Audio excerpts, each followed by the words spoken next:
Welcome to Cloud Dialogues. Don't forget to like and subscribe. We are back for 2025 and I've got Matt with me as usual. Hi, Hello, Matt. I'm And Matt. we are super lucky to have Jez back with us as well. Good morning, Jez. Afternoon, Hi evening, wherever team, you how are. you doing?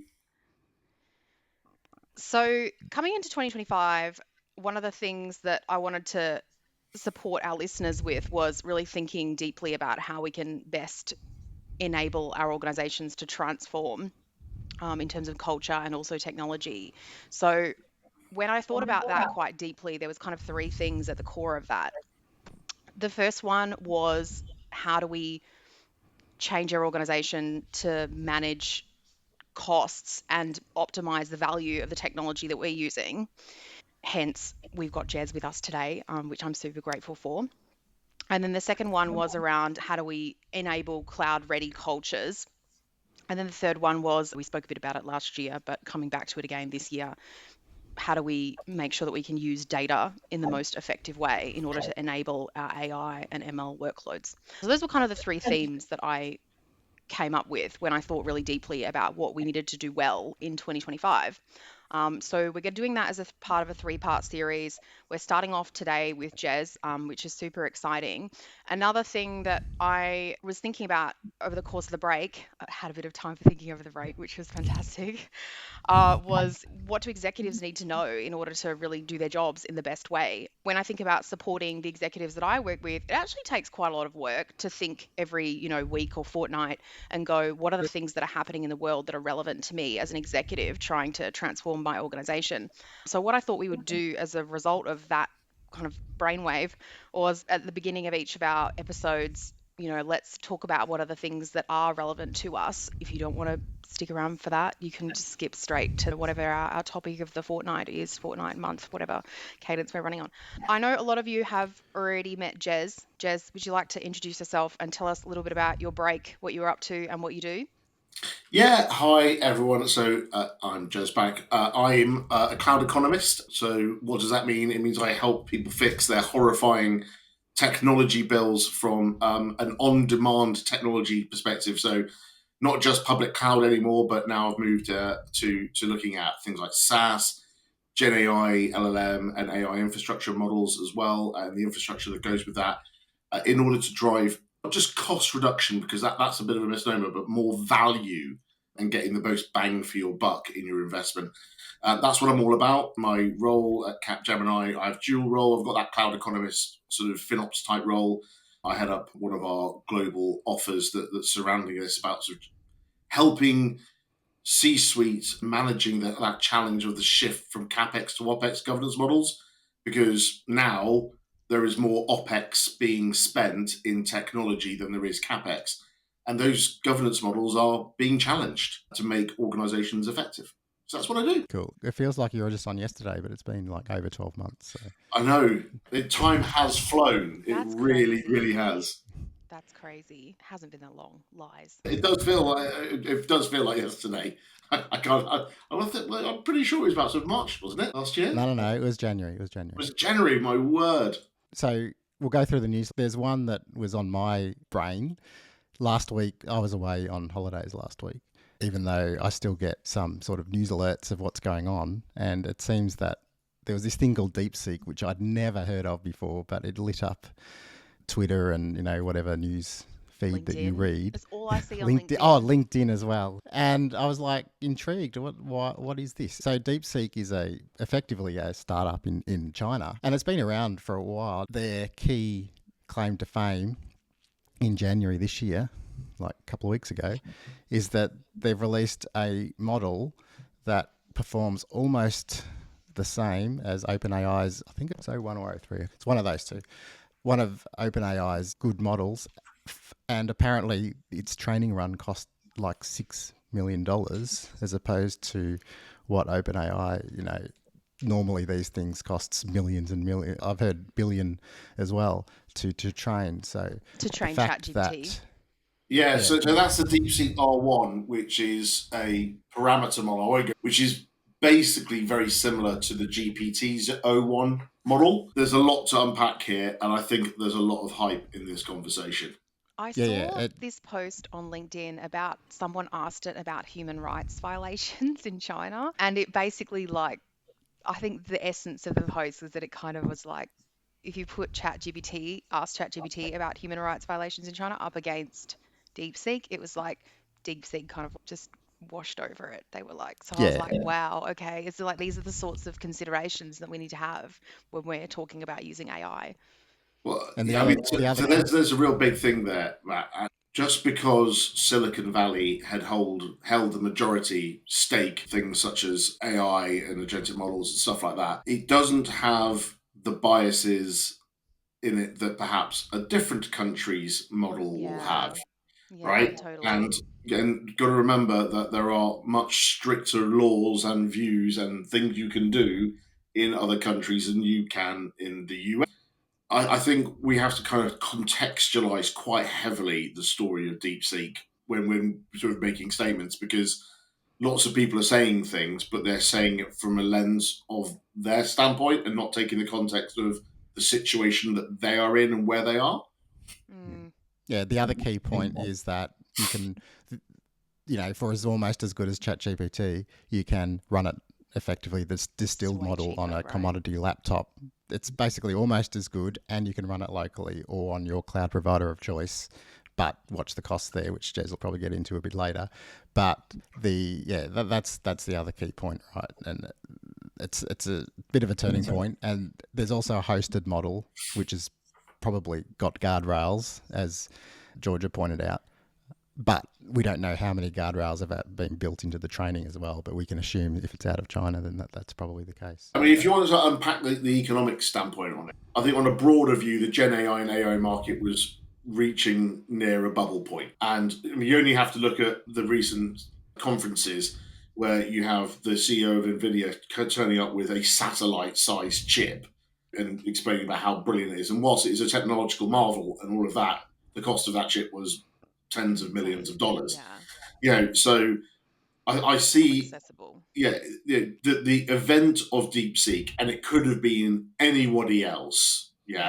I think was the event that enabled the readjustment of over-inflated valuations of these companies.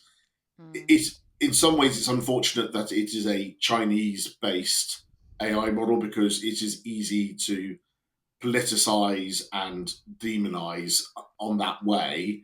It could have easily been any other AI models that are being built outside of the US. So I think we just need to sort of calm our horses a bit. Is this blip permanent? For the pricing, I don't think so. I think it will go back up again in time. Geopolitics and demonizing non-country native products in a political sphere will be a driving factor in that. But this is a kind of Moore's law moment where the pricing will come down with economies of scale and of the innovation that will happen in this space to make it more efficient.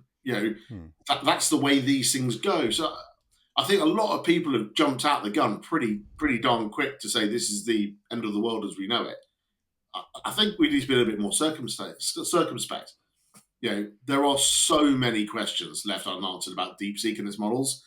There's lots of accusations about how it was trained, where it got its data from.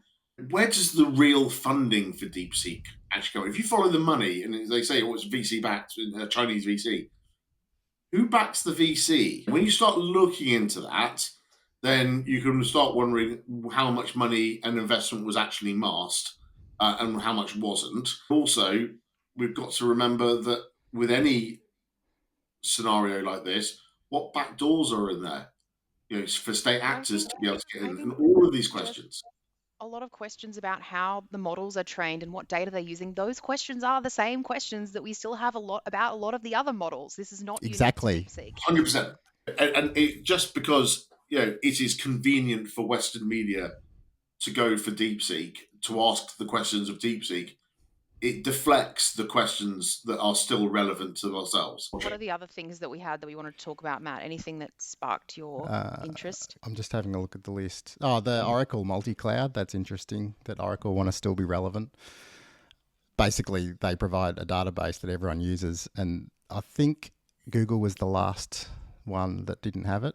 Amazon, so they started a partnership with Microsoft, I don't know, a couple of years ago, and AWS fairly recently, I think, from memory, and now they provide it on Google Cloud. So it's probably a smart move on their behalf.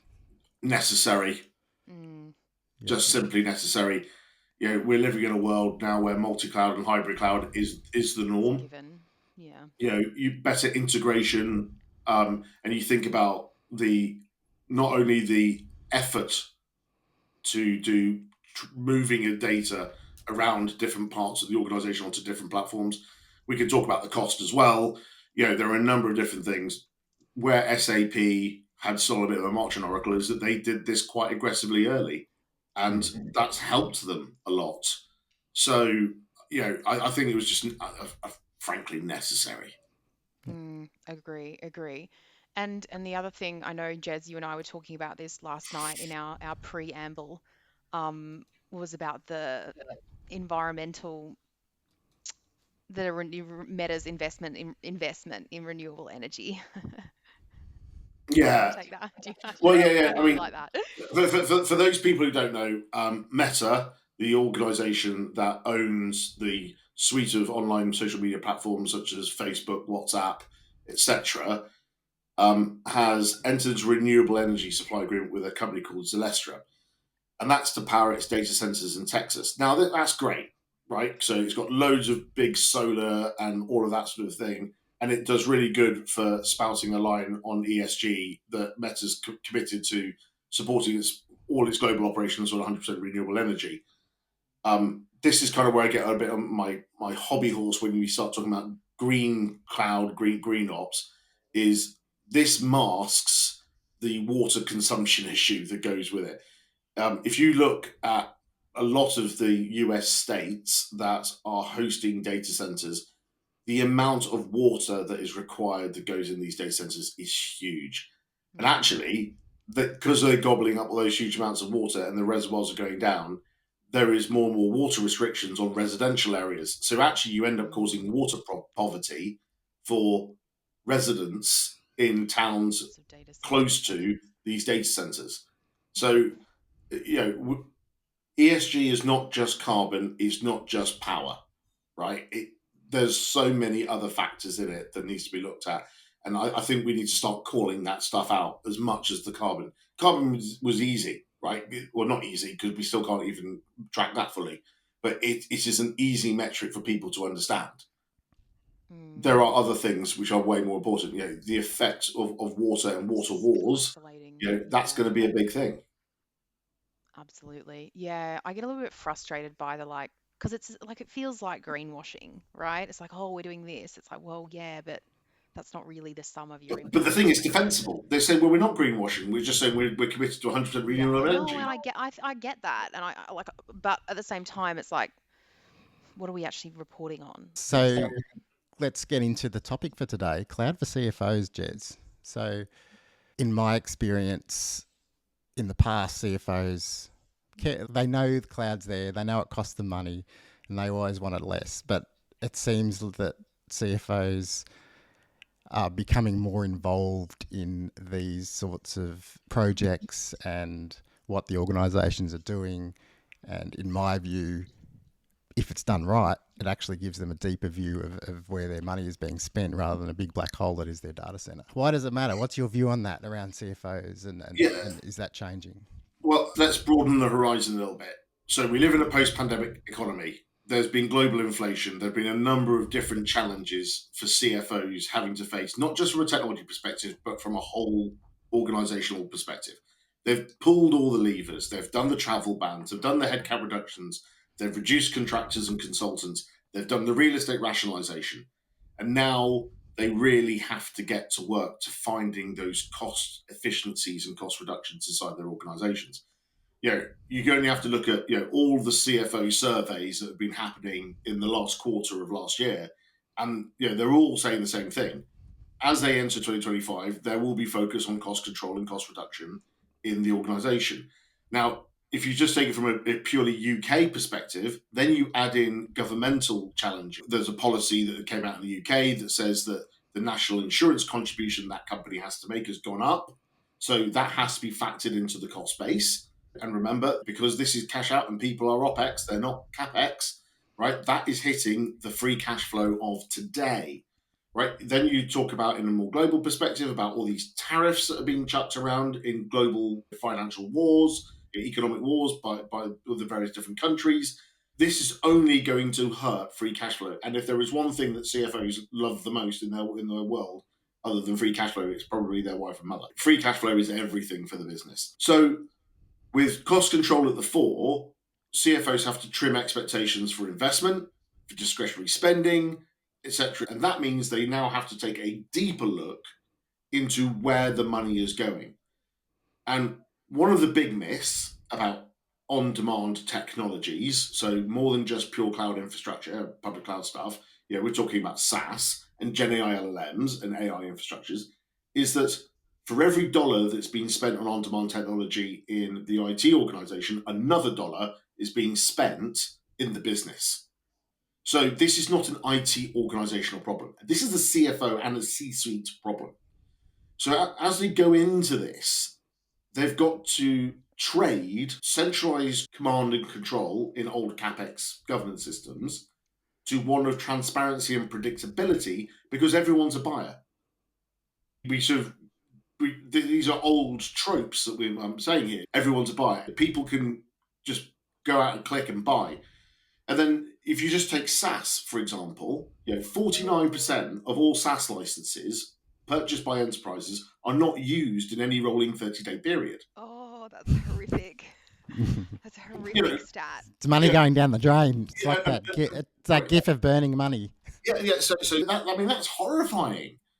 So what then happens is not just that the IT organization negotiates a big contract with a SaaS vendor and goes, right, that's it. You then got lines of business that own their own SaaS piece, and they're buying those.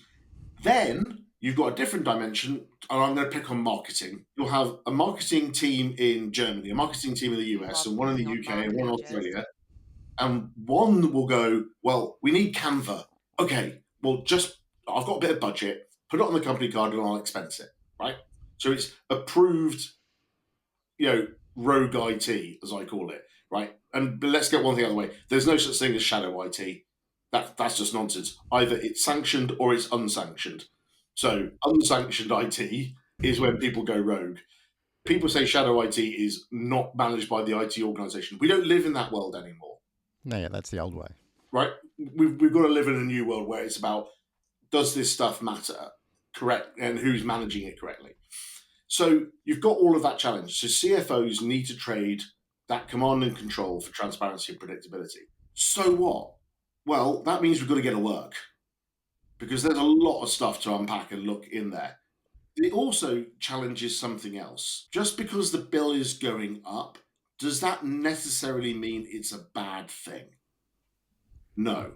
Because if we've got a cloud workload or a particular SaaS product that we're using in a business process that's enabling us to sell more, or we're using a Gen AI or agentic AI in order to help with customer service or whatever it may be, and it means that our time to value is being reduced, if it means we're selling more product, suddenly the bill going up is not necessarily a bad thing. But what we need to know is the difference between good growth and bad growth on the bill. That's the area where we need to go to work.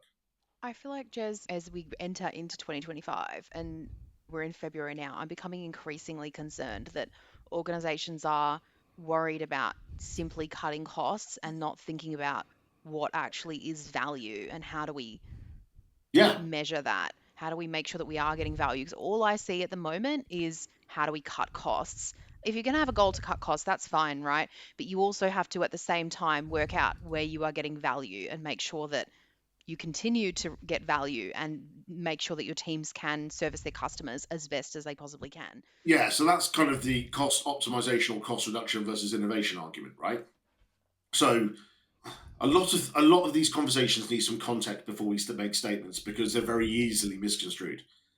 Firstly, we have to move out of the cost out conversation. Now, cost out does not equal cost optimization. 100%. Cost out is just cost out. You're literally just getting label. rid of stuff. Yeah. And some cases, you can go to hell in a handbasket about the consequences on it. We're just doing it. Cost optimization is making the same thing more efficient than it was yesterday. And then you have cost avoidance, which is we're going to invest to prevent ourselves getting into a worse place later. So we need to make sure we're really clear about the difference between cost out, cost reduction, cost optimization, and cost avoidance. Okay, and those words matter. They do matter because nobody wakes up in the morning and goes, "Oh, I'm going to screw up the business today," right? People are trying to make good decisions based upon the information they have available, right? And sometimes those assumptions move on, they get challenged, they're just wrong.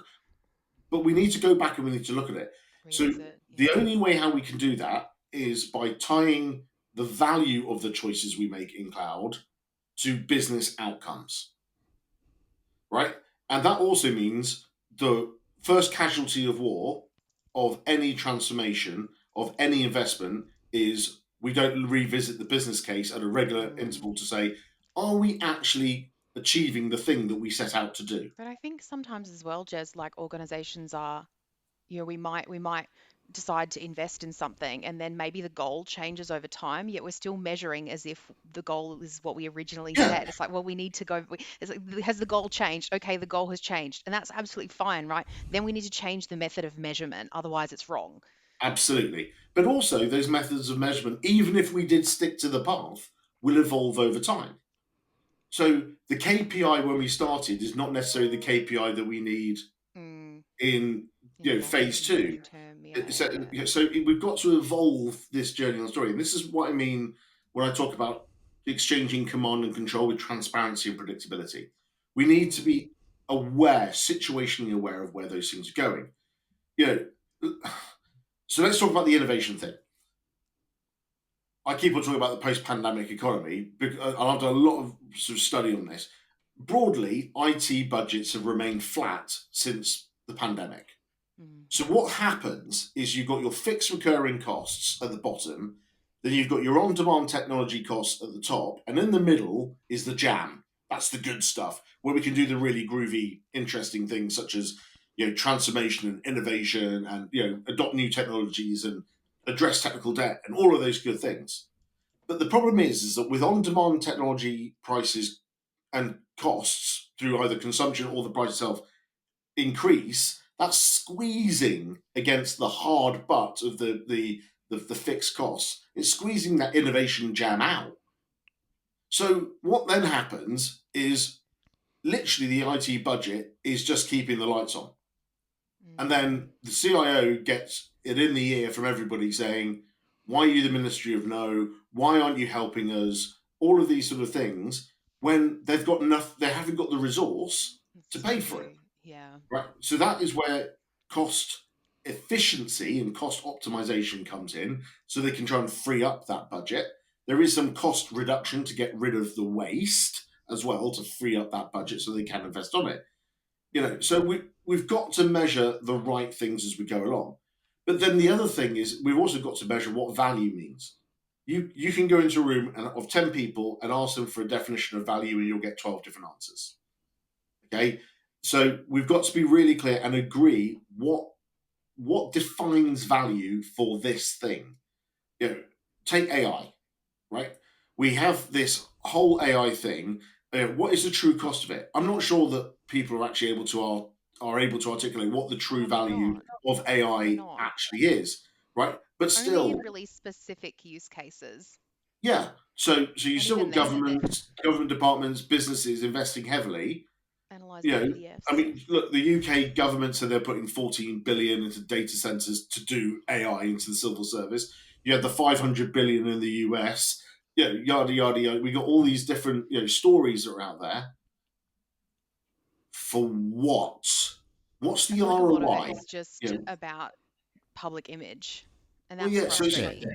So what's the return on investment on that? Now, if you say to me, we're putting 14 billion into data centers for AI and we're looking for a 10x investment, are you saying to me that over the next 5 years, we're going to take 140 billion cost base out of the civil service in the UK.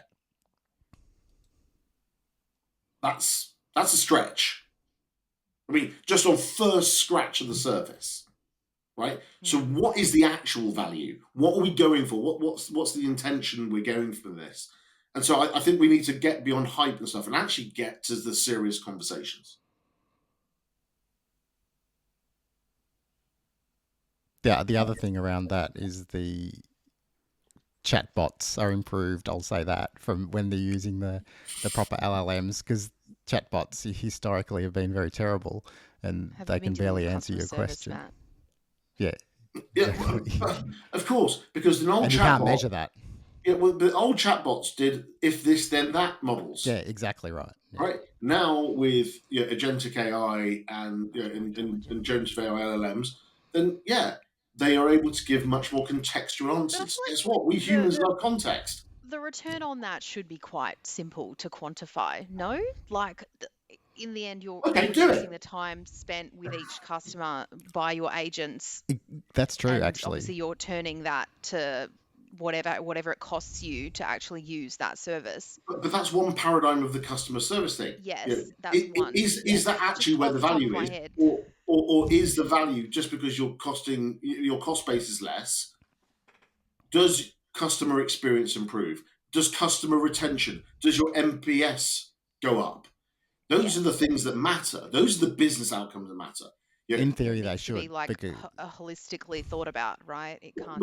In theory, they should. But that's the thing. We need to measure them, because if our NPS is going down after we deployed a Gen AI LLM that's replaced humans in a call center, then we failed. Then guess what? The investment wasn't the right one. Yeah. As a customer, I would always prefer to talk to a keyboard that gives me the correct answer than sit on a phone, for That's because you're half Gen an hour. X. That's because you're Gen X, right. Matt. Yeah, but boomers don't like that. Older than you would prefer to talk to a real person. That's right. And anyone younger than you probably would prefer either the chatbot or. Yeah, and it depends what business you're in, because if you're in the pensions business, then guess what? The people you're talking to right now, right, dealing with their problems are boomers. The people you are selling to are much younger. So you've got to have a dual model. Yeah, absolutely. Very interesting. So let's talk about strategies. Oh, yeah. Okay. And frameworks, and how can we get all this goodness? How can we actually put something in place as an organization to balance the innovation versus cost optimization and all those, good things? Yeah. Okay. So let's get through the hype cycle stuff first. So I think cloud FinOps is pretty well established now, that people know it's there, it exists. It's not exactly this new voodoo that's out there. And many organizations have implemented a form of FinOps to a greater or lesser extent, or they're working with their partner ecosystem to get that.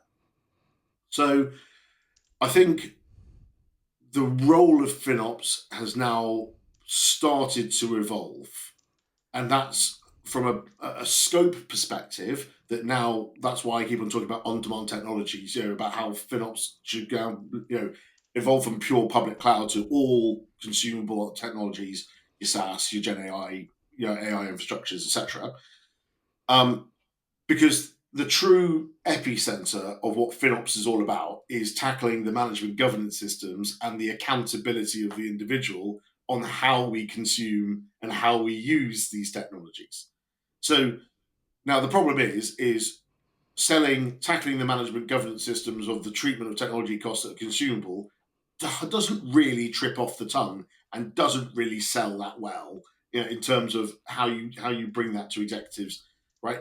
Unfortunately, it is the uncool management stuff that's the reality. That's where the real value for organizations, do well, doing the basics excellently. It's all of that sort of stuff. So it is uncool in some areas, right? But it's the uncool bits that need to really, really be worked on. And uncool is normally equated to hard as well. Okay. So this stuff isn't easy. What that means is executive stakeholder management, executive sponsorship is absolutely key.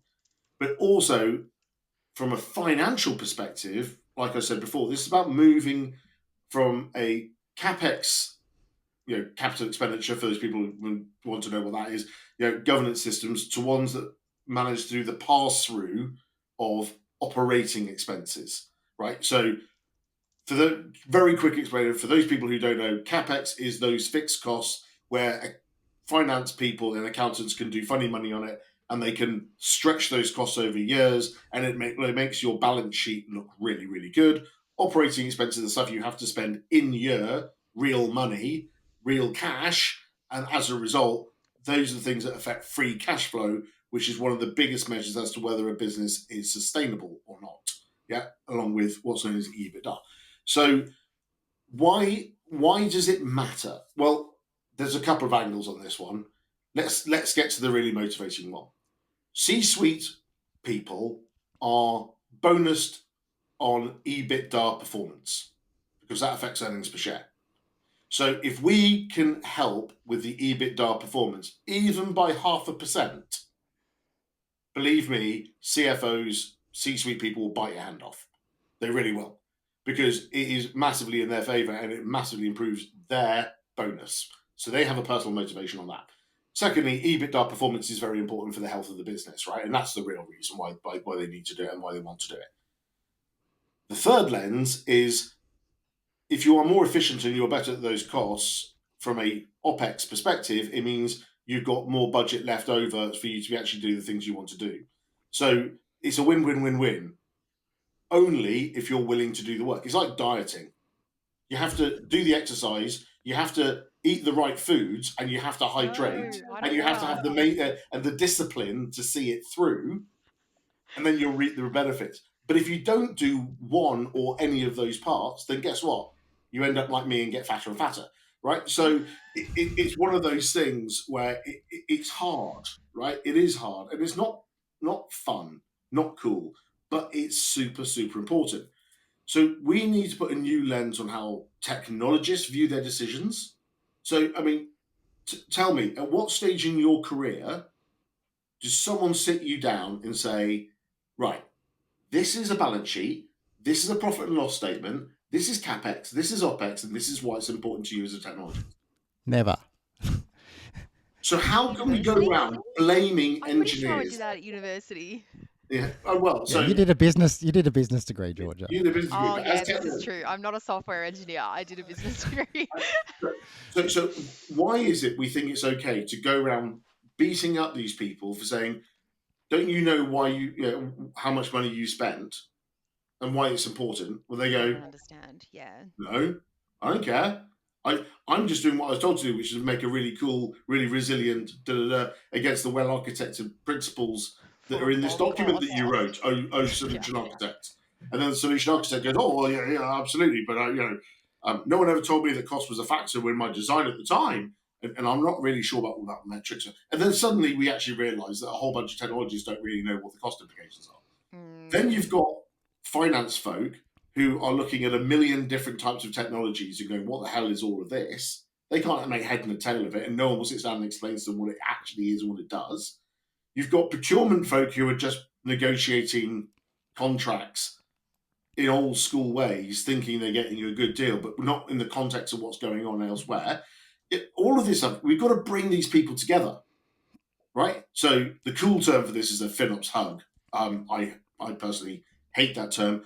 I just call it good discipline, right? It's good business discipline. Communication, collaboration is what makes businesses work.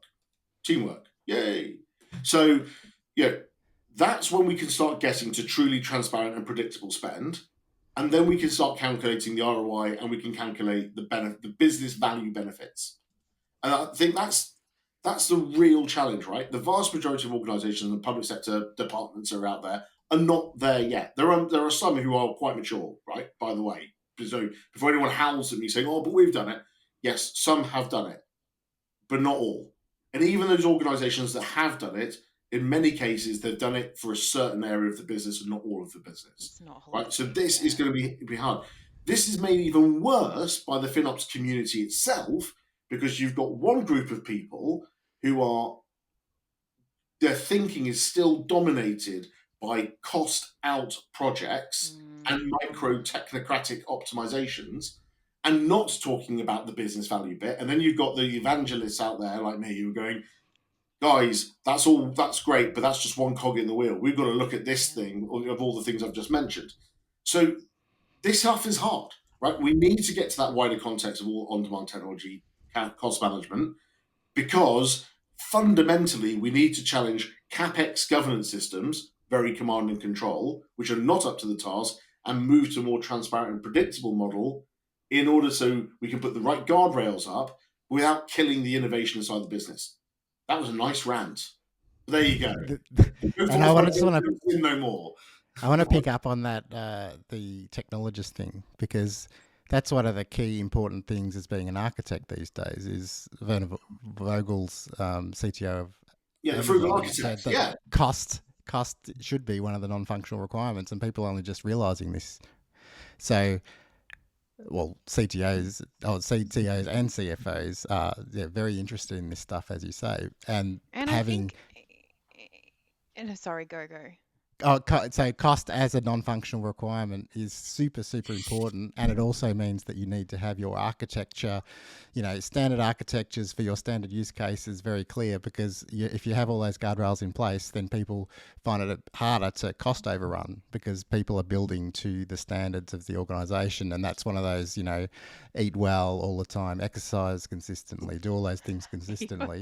If you architect consistently, I like this analogy. Yeah, I like it too. If you architect consistently, no one then likes doing it, right? Yeah. But we have to do it, right? Yeah, so that'll help with the costs, and that'll help the balance sheet and all that sort of stuff. So I have deep respect for Werner Vogels, I really do. But the one thing I will really disagree with him about the frugal architecture on cost as non-functional requirement is he's missing two words: cost and value are non-functional requirements. Yeah. Because sometimes something will cost a lot of money, but the value it brings is huge. Yes. Right? Sometimes we pay to get much better outcomes. I mean, I'll take the social media, lot. They spend nearly 80% of their revenue on the marketing of their stuff to build a bigger business, build a bigger base. And that's how the most successful social media people do it. That's a huge amount of spend, but they're getting much bigger value at the end. So, we've got to put it in context. Cost and value cannot sit on their own. They need to be put next to each other and looked at in that context. I find it kind of like shocking how little attention it's paid from a development perspective. And I don't know if it's just because my background is a bit weird, but even in my time at the hyperscaler, and one of the key conversations that we had with executives when we were talking about prototyping and ideas was around cost and value. How much do we think this is going to cost, and how do we make sure that we are delivering the value that we believe it should deliver, and how do we measure to that? So I find it kind of shocking that, I guess, Well, that's the next big hype cycle that's happening in the FinOps community at the moment. So everyone's talking about shift left FinOps, which is basically having FinOps done at the beginning of the cycle, not at the end. Yes, and that's what we would do with our clients, and then have that active conversation literally with the whole C-suite. Yeah, exactly. This isn't new. That's the thing. Yeah, no. We're putting up a great term, shift left FinOps, to it. These are fundamentals. And again, I go back to what 3 words. I love doing 3-word things. Focus, discipline, consistency. That is what make business cases work. Because when you are focused on the outcome of the business case, when you have the discipline to keep to the scope, and when you are consistent in your delivery, you will get the benefits of the business case. Right? Well, that means up front, we need to consider all of the different dimensions that drives towards one single thing: a business outcome. I get so mad when I see business cases that talk about technological outcomes. I don't care. I actually don't care. I'm literally, the first thing I say is, and who in the business is this helping? And how is this helping that client, my client's customers, be more, happier, more successful, fitter, healthier, happier? Don't want to go to a Radiohead song. All of those sort of things. You've got to ask the question: what is the business outcome? What is the business value? people think it's okay to write a business case and just say, oh, well, because we get this spanking new technology. No, please don't do This that. is my frustration with AI. I'm like, what is the point in doing this? Yeah, same. Yeah. And on that point around business cases, and don't be afraid to. You don't have to be locked into that, right? Things change, so you just have to do a No. change request to change the scope or whatever, But or that's the point different about business revisiting value. a business case. Yes. Is that Yes. if the assumptions that were in the business case at the start are now no longer right. So let's just take COVID. True. We embarked upon this wonderful, right, we're now going to migrate the entire organization. We come to the end of our data center life. We're going to go to cloud and we're going to do it. And it's 2019, November 2019. We signed off the business case. 4 months later, Boris is in front of a podium saying, go home and lock the doors. Hey, was that before his parties or after? Before his parties. But yeah. But the point is then suddenly Dear. the entire conditions, the environmental conditions set for that business case are now blown. They are wrong. It's a perfectly legitimate choice to say, no, cancel, we're not doing this, extend the data center for 3 years. Right? That's I a think it's legitimate actually like thing. whenever I see someone doing that, I always think like, wow, that's really impressive that they actually have the guts to go back and say, this wasn't right. It didn't work. Yeah, And and, that's good. and it's not about blame, because more often than No. not, the situation has changed. Has Something changed, has yes. happened that meant the Yeah. assumptions that the business case was based around have now either moved or they have proven to be wrong. In more cases, it's the world has moved. Yeah. You know, so why blindly continue on with something? And I know why. Because it takes forever to fight and cajole to get the money to go and do the thing you've always wanted to do. And now I've got it. Why am I going to stop? Because I've got the thing I really wanted, you know. And you know, that people are not incentivized to say, don't worry, that money's still for you. We will alter the business case to get the business outcome we're looking for. It might not be the technology you really wanted to use, but you know, you're still going to get the money for the thing that you wanted to achieve. Is that type of conversation that needs to be had. We've got 10 minutes and there's still a few things that we wanted to cover. I think you've probably got a bit to say on this. I think the first bit is which is more important, green ops or FinOps, right? Green ops drives the same. Tell me what green ops is. I have never heard of green ops. Essentially, is doing FinOps, but reducing the various types of environmental sustainability things that need to be done in order to sort of get us towards better climate outcomes. You notice I did not use the term net zero or anything like that. Yeah, I'll go on to that in a minute, right? The point is that green ops and FinOps have the same values: transparency, collaboration, cultural change, driving efficiency. The problem is that FinOps as a term came first, green ops came after, and in the current environment we are operating in since 2019, you know, with the pandemic, and then with various different types of governments and their leaders coming in, causing global inflation, more isolationism, all of that sort of stuff, the geopolitical environment means that cost is driving the mentality of change, not ESG. And you can see, you know, even at the last COP, where, you know, that's an evidence point, you know, there was a lot less talk about stuff, right? You'll be hearing, countries wanting to leave the Paris Climate Agreement, you know, ripping up the rule book, you know, literally. America has, right? The whole thing has gone in the bin, right? So, and let's be honest, in Europe, I am seeing organizations quietly deprioritizing their ESG agenda in favor of cost reduction. Why? Because they've got to keep a business going. They've got to keep people in employment, right? They've got to pay the bills. I understand that. I do. And I'm empathetic and I understand the reasons for that. Now, I can see it now. I'm going to have a whole bunch of people coming and shouting at me saying, but the planet is more important and we should be doing things about it. And I also agree with that as well. We can all do our part. This is all about personal accountability as well, right? And there are organizations that are continuing on with their ESG agenda, but even though they're continuing on, I know that they are prioritizing cost. right? So let's bring this to life, right? Let's push the AI button again, just for fun, right? AI queries demand about 10 times the amount of electricity power of traditional Google searches. So that means a single chat GPT request is like consuming nearly 3 watt hours of power each time you do it.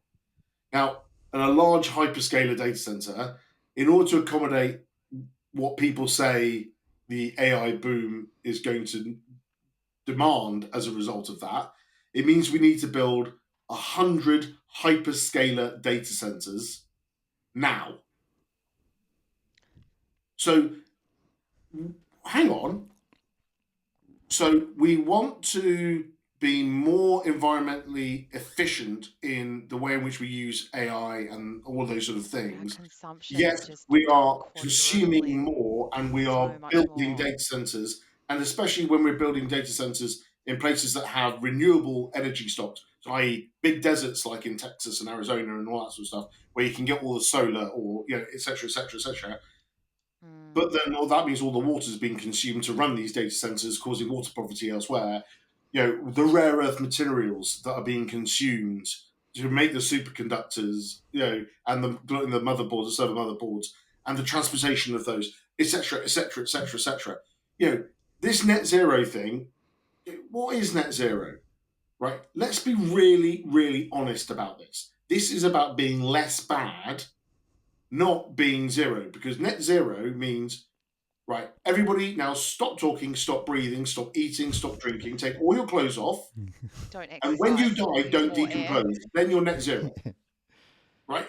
It's nonsense, Oh, right? So let's just be honest about this stuff. The key is in the word net, because some Yeah, people are doing bad and some yeah, people and are doing everyone's going good. to, but it means that, okay, well, define nets to me.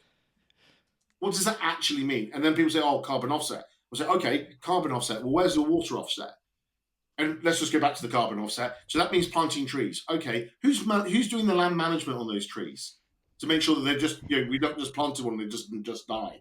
Because trees do we're actually need getting some a management complete and some life, picture. right? So, we start pulling these threads, and a number of these sort of houses of cards start falling down, and that's when the virtue signaling, gets called out. I just have to get a bit more serious about this. Let's just talk about the stuff that we can Jez, tangibly do.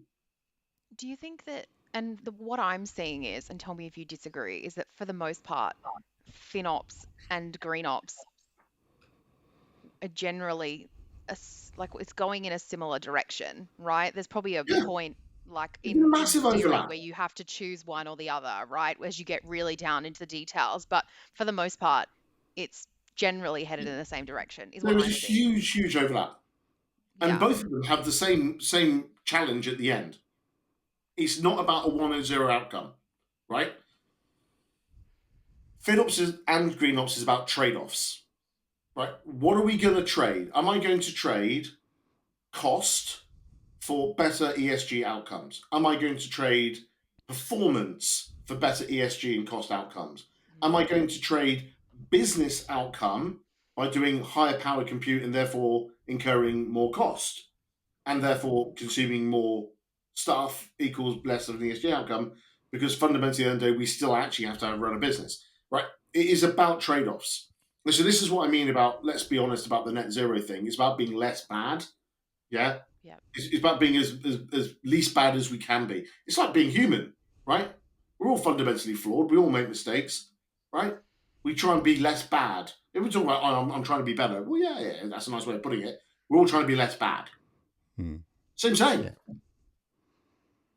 I really want to do this green ops show, green ops and FinOps, and sustainability. Is there anything that we really wanted to get through that we can get through? We could quickly go through the cloud contracts and pricing models. All right.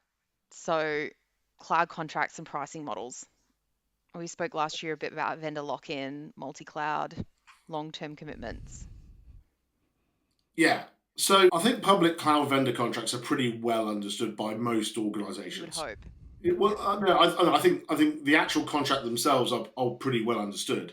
How they're managed is a different thing. story, but I think people understand that. I think the real challenge lies in SaaS, right?